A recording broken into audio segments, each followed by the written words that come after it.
Αυτά είναι τα πιο πιθανά σημεία από τα οποία θα μπορούσε να ξεκινήσει μια κατάρρευση.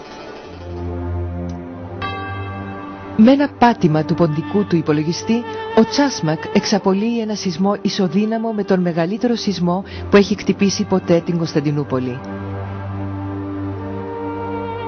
Οι τοίχοι της εικονικής Αγίας Σοφίας αρχίζουν να τρέμουν. Το μεγάλο οικοδόμημα τραντάζεται. Οι τοίχοι και ο τρούλος πηγαινοέρχονται από τα μεγάλα σεισμικά κύματα που τα χτυπούν.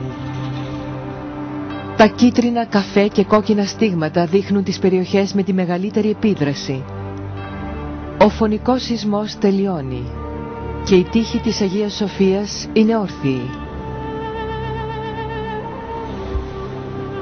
Ο τρούλος άθικτος.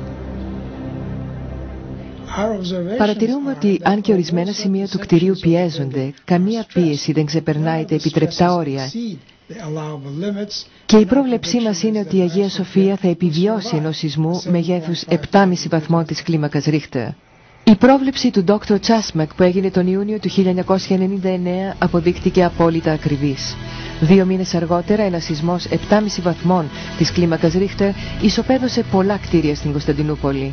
Η Αγία Σοφία όμως παρέμεινε όρθια σαν χειροπιαστή απόδειξη της ευφυΐας των αρχιτεκτόνων της. Έχουν γίνει αρκετές μετατροπές στην εξωτερική εμφάνιση της Αγίας Σοφίας, αλλά το αυθεντικό σχέδιο του Ανθέμιου και του Ισίδωρου είναι ακόμα το πιο αντισεισμικό σχέδιο που υπάρχει.